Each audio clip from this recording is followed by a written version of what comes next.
Hey everyone, this is Donald the Repentless, and today I want to talk about an article I read on Yahoo about President Donald Trump wanting to do something that I find very disturbing. He wants to repeal the Johnson Amendment. Now, in order to understand why I'm worried about this, we must first examine what the Johnson Amendment is and what it does. Now, normally I wouldn't quote Wikipedia, but it's probably the best source I've found on it so far. And I'm going to quote a couple of portions of it so you understand what the Johnson Amendment does and why it's so important to keep the Johnson Amendment.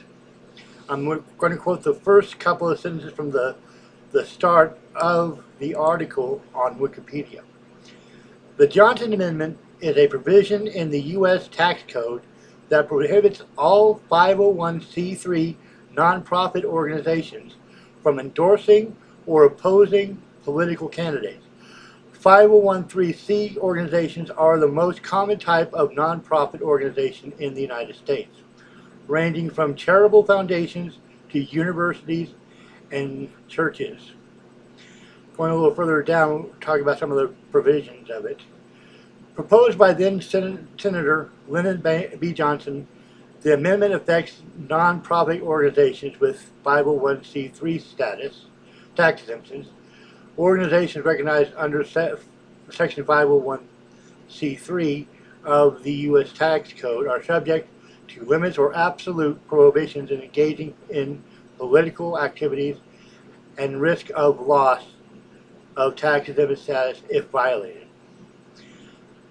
Under 26 U.S.C. Section 501c3, the following organizations are exempt from taxation: corporations and any community chest, fund, or foundation organized and operated exclusively for religious, charitable, scientific, testing for public safety, literary, or educational purposes, or to foster national or international amateur sports competition, but only if no part of its activities involve the provision of athletic facilities or equipment for the prevention of cruelty to children or animals.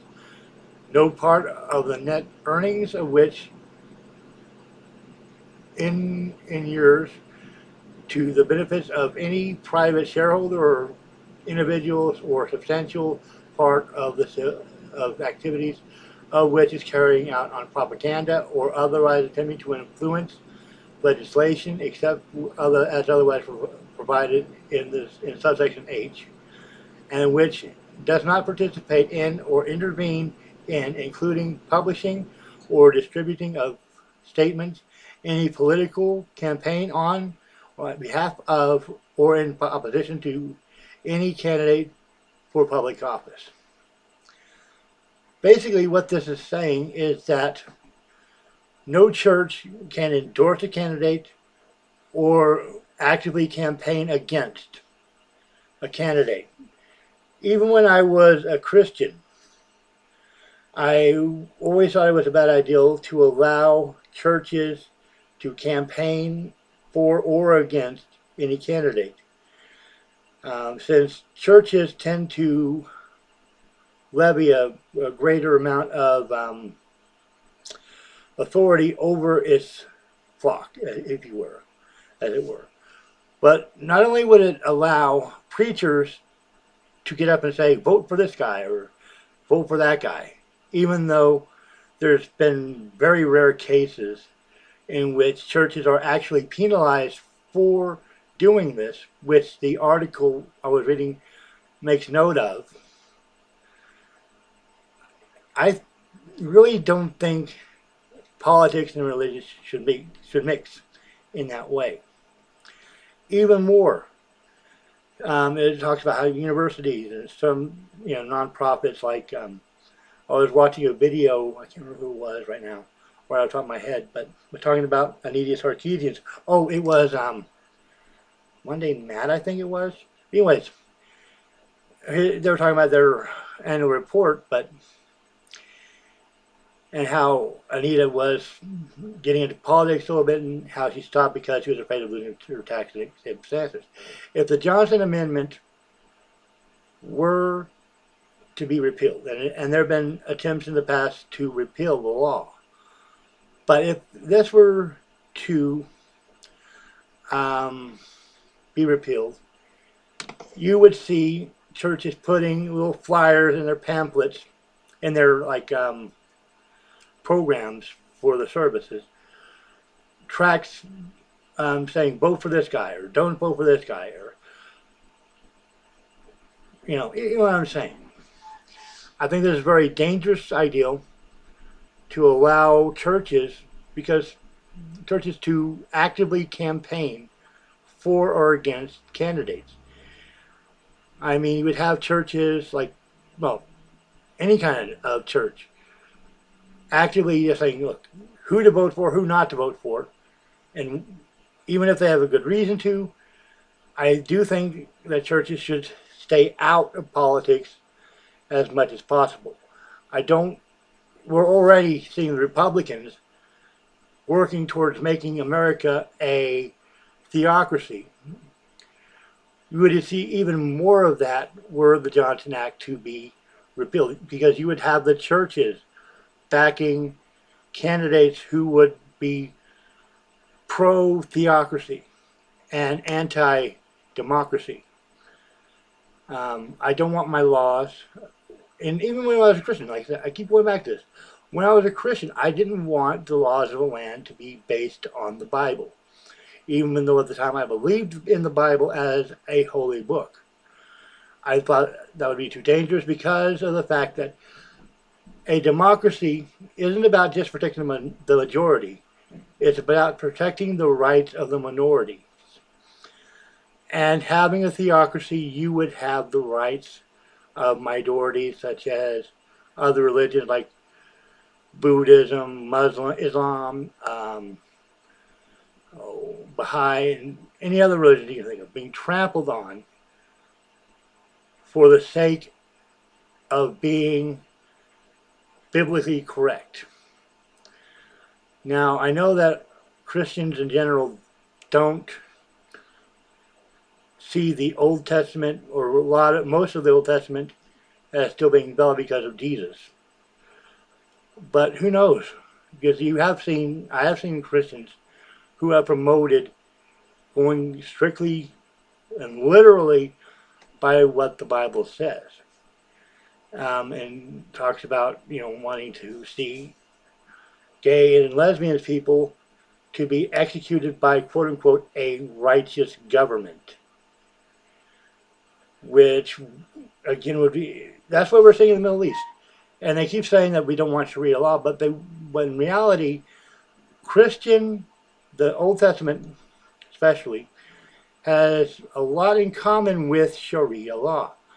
In fact, if you look at most of the ancient people in that area, you would see that there is homophobia, misogyny, and discrimination of all kinds within the text of the holy books that come out of the Near East, especially. Like I said, especially the Abrahamic religions of Islam, Judaism, Christianity. And as a person who cares about other people, I wouldn't want to see that code of conduct, that code of ethics, to be imposed upon the United States.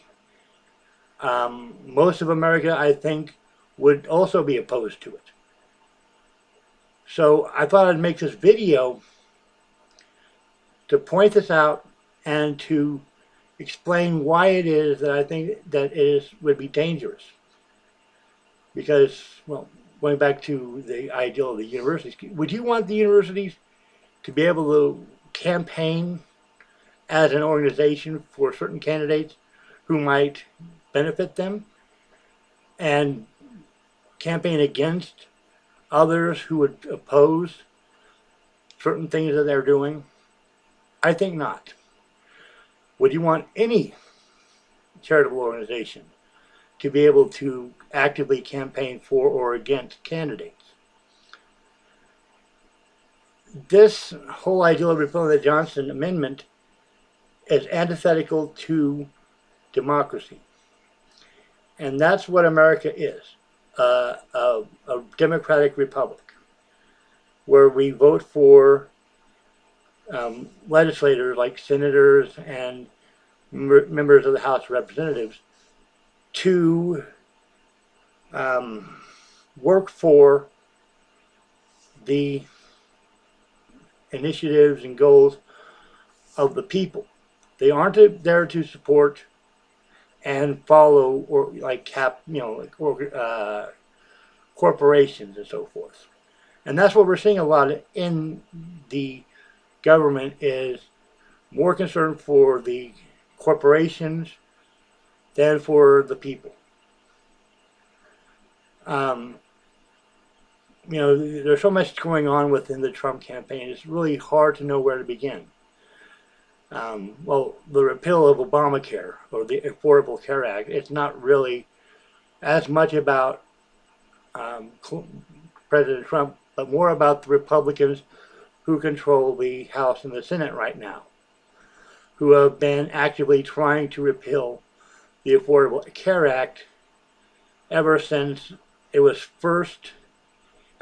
got a majority in one of the houses. They voted to repeal it like 50 or 60 times, and each time it fell.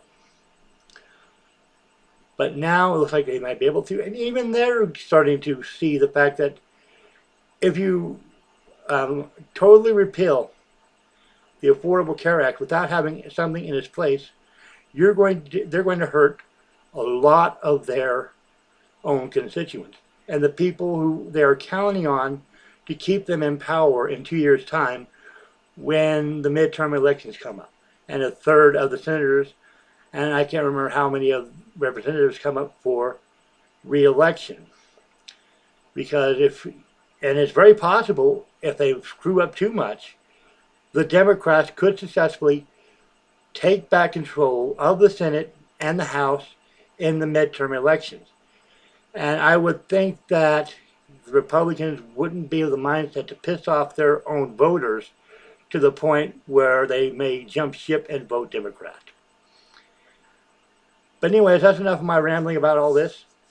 Like I said, the links to the article I read and the Wikipedia on the Johnson Amendment will be in the description below. If you like this video, give it a thumbs up. If you don't like it, give it a thumbs down. Either way, it's fine with me. Like I said, if you have any comments, any questions, leave them in the comment section below. And don't forget to subscribe for more repentless content. This is Donald the Repentless, signing off.